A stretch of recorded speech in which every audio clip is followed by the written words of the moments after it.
Gwalior high court की खंडपीठ ने स्कूली छात्रा के साथ दुष्कर्म की प्राथमिक को इस आधार पर निरस्त कर दिया क्योंकि कोर्ट ने माना कि लड़की 2 महीने बाद ही बालिग होने वाली थी, लेकिन इस उम्र की लड़की अपने अच्छे बुरे के बारे में सोच सकती है, इसलिए आरोपी पर बलात्कार का आरोप सही साबित नहीं होता है। नाबालिग लड़की ने पिछले साल 28 दिसंबर को यह मामला दर्ज कराया था। आरोपी कैलाश शर्मा मुरैना का अम्बा का रहने वाला है।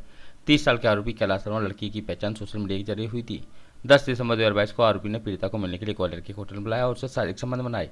इससे पहले आरोपी कैलाश शर्मा ने खुद को अविवाहित बताया था। उसने यह भी कहा था कि वह लड़की से जल्द शादी कर लेगा। कैलाश शर्मा ने इस लड़की के असली फोटोग्राफ भी खींचे थे। आरोपी कैलाश शर्मा ने लड़की से 18 अक्टूबर 2022 और 23 दिसंबर 2022 को भी दुष्कर्म किया था। इसके बाद आरोपी कैलाश शर्मा ने लड़की को अपनी हकीकत बताया कि वह शादीशुदा है, इसलिए शादी नहीं कर सकता। तब लड़की ने पड़ा पुलिस थाने में कैलाश शर्मा के खिलाफ दुष्कर्म और पोस्को एक्ट की धाराओं के तहत मुकदमा दर्ज कराया था। कोर्ट में बच्चा पक्ष ने कहा कि एफआईआर 1 साल बाद दर्ज कराई गई है। यदि दोनों के भी संबंध बने हैं तो वे आपसी सहमति से बने हैं।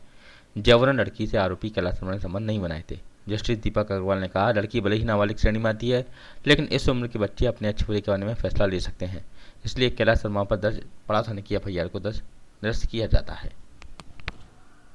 नाबालिग से दुष्कर्म का मामला था, उसमें एफआईआर निरस्त हुई है, क्या डायरेक्शन हुए, क्या मामला था?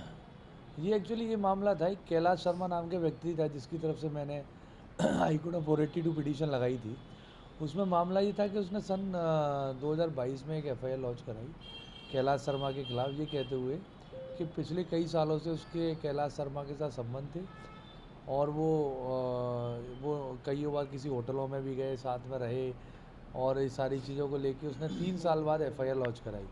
एफआईआर में उसने यही लिखा है कि ना इन्होंने शादी का झांसा देते हुए मेरे साथ गलत कृत्य किया और ये पहले से ही शादीशुदा थे, ये सारी बात।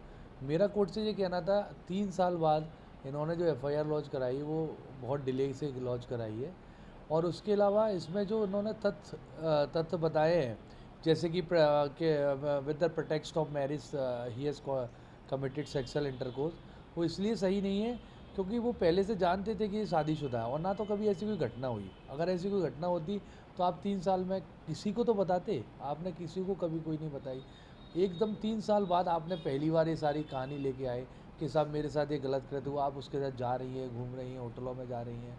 तो ये एक अपने आप में ये शो करता है कि है ना आप कंसेंटिंग पार्टी थे। हो सकता है आपकी दोस्ती हो पर कोर्ट ने ये माना कि that she was the consenting party और उसने जो एफआईआर लॉन्च कराई है वो फॉल्स है, उसको पूरा निरस्त किया।